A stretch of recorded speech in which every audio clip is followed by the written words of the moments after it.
আসসালামু আলাইকুম। সবাইকে খুঁটিনাটি রান্নাঘরের পক্ষ থেকে শুভেচ্ছা, স্বাগতম।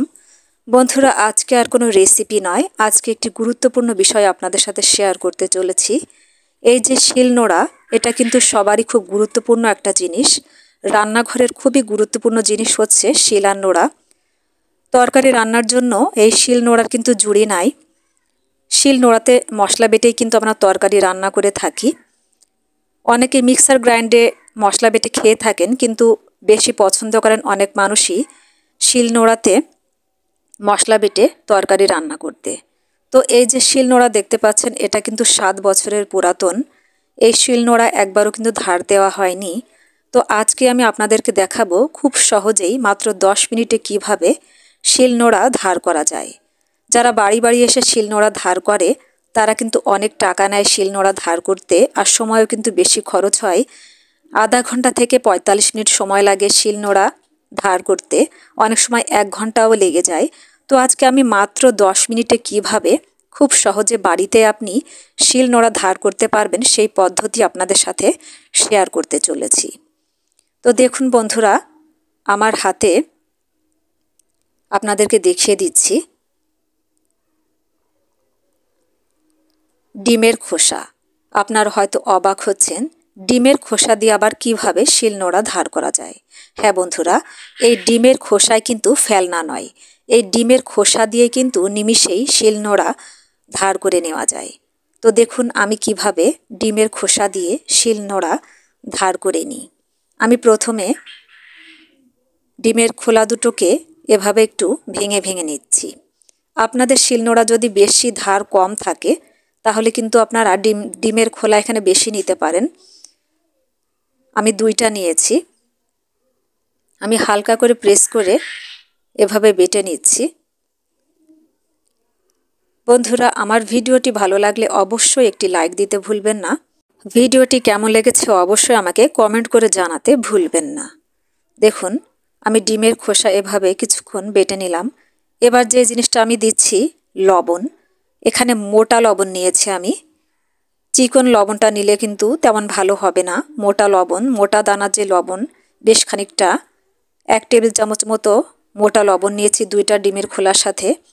আমি এভাবে দেখুন চারিদিকে ঘুরিয়ে ঘুরিয়ে এভাবে আমি বেটে নিচ্ছি হালকা হাতে। হালকা হাতে প্রেস করতে হবে, বেশি জোরে কিন্তু প্রেস করা যাবে না, তাহলে কিন্তু ভালোভাবে ধার হবে। আমি 10 মিনিট সময় ধরে এভাবে চারিদিকে ঘুরিয়ে ঘুরিয়ে ডিমের খোলা এবং লবণ বেটে নিচ্ছি।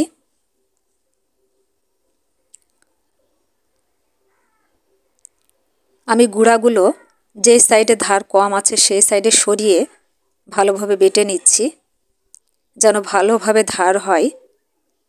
আপনারাও কিন্তু বাসায় অবশ্যই এভাবে শিলপাটা ধার করে দেখবেন। শিলপাটা কিন্তু সত্যিই ধার হয়, নিমিষেই কিন্তু মশলা একেবারে মিহিভাবে বাটা যায়।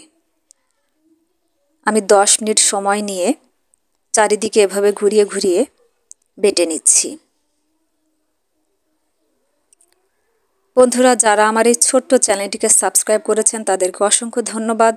আর যারা এখনও পর্যন্ত আমার এই চ্যানেলটিকে সাবস্ক্রাইব করেননি তাদের প্রতি অনুরোধ রইল আমার এই চ্যানেলটিকে সাবস্ক্রাইব করে পাশে থাকার জন্য। অবশ্যই পাশে থাকা বেল বাটনটি ক্লিক করে রাখবেন, নতুন নতুন ভিডিও সবার আগে আপনি পেয়ে যাবেন। দেখুন চারিদিকে এভাবে ঘুরিয়ে ঘুরিয়ে আমি 10 মিনিট সময় নিয়ে এভাবে বেটে নিচ্ছি। দেখুন আমার ধার দেওয়া হয়ে গিয়েছে। আমি এবার এই গুঁড়াগুলো ফেলে দিব।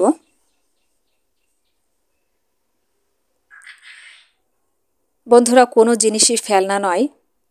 যদি সেই জিনিসের ব্যবহার জানা থাকে তাহলে ফেলনা জিনিস দিয়েও কিন্তু অনেক উপকারে আসে। এবার পানি দিয়ে আমি শিলপাটা ধুয়ে নিচ্ছি খুব ভালোভাবে। পানি দিয়ে ধোবার সময় কিন্তু আমি অনুভব করছি শিলপাটা খুব ভালো ধার হয়েছে। আমার হাতে কিন্তু ধার ধার বাজছে, তার মানে আগের তুলনায় অনেক বেশি ধার হয়েছে। কিন্তু আমি পানি দিয়ে খুব ভালোভাবে পরিষ্কার করে নিচ্ছি শিল আর নোড়া।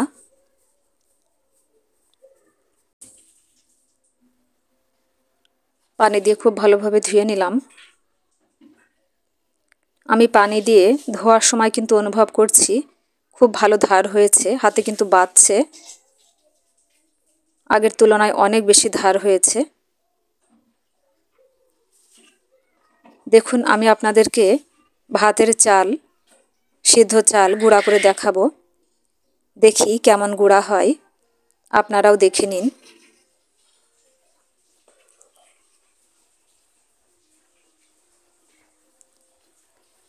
বন্ধুরা দেখুন নিমিষেই কিন্তু সিদ্ধ চাল গুঁড়া হয়ে গেল, আর যে কোনো মশলা তো নিমিষে একেবারে মিহিভাবে বাটা হয়ে যাবে। খুব ভালোভাবে শিলপাটা ধার হয়েছে বন্ধুরা। আজ আর নয়, সবাই ভালো থাকুন। আল্লাহ হাফিজ।